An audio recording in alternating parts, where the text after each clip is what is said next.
Welcome back to another technical deep dive here in the debug zone. Today we're tackling a big question and breaking it down with insights from other users. Hopefully this clears up some misconceptions and helps you get the answer you need. So buckle up, stay a little curious, and let's jump right in.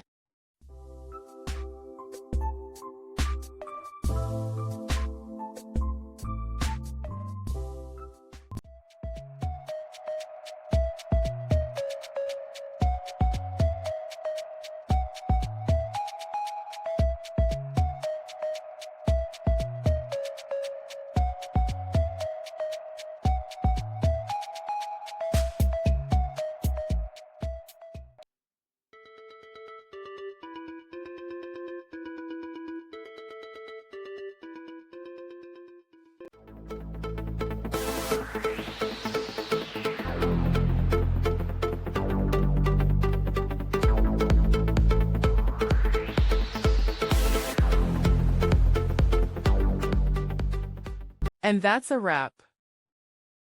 I hope you found the answer you were looking for. If you did, take a second to hit that subscribe button. It really helps out. And let me know in the comments which solution worked best for you. See you next time in the debug zone.